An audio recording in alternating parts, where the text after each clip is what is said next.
गेल्या अनेक दिवसांच्या विश्रांतीनंतर 2 दिवस नाशिकमध्ये पावसाची संततधार झाली।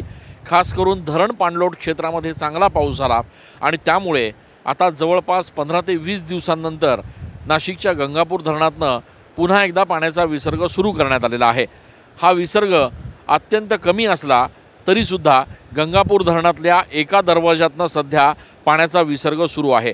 603 क्युसेक एवढा पाण्याचा विसर्ग सध्या गंगापूर धरणातनं सुरू आहे। राज्यामधलं गंगापूर धरण हे एकमेव धरण आहे जे मातीचं बनलेलं आहे आणि त्यामुळे या धरणामध्ये पाण्याची पातळी ही स्थिर ठेवावी लागते।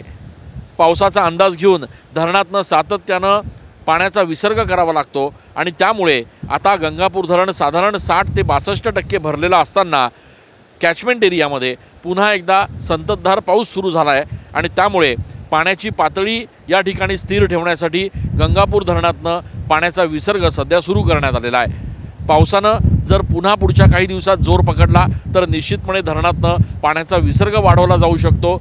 एकूणच परिस्थिती बघता नाशिकच्या गंगापूर धरणात चांगला पाणीसाठा आहे आणि त्यामुळे नाशिककरांच्या पिण्याच्या पाण्याची चिंता ही यापूर्वीच मिटलेली आहे। त्यामुळे येणाऱ्या दिवसांमध्ये आता नेमका कशा स्वरूपाचा पाऊस नाशिक जिल्ह्यात आणि खास करून नाशिकमध्ये होतो त्यावरून पुढचं सगळं गणित जे आहे ते प्रशासनाला बसवावं लागणार आहे।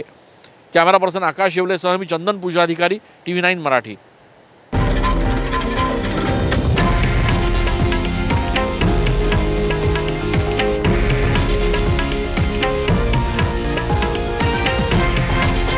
हे आहे देशातील नंबर 1 न्यूज नेटवर्क आणि आपण पाहत आहात TV9 मराठी, एकमेव।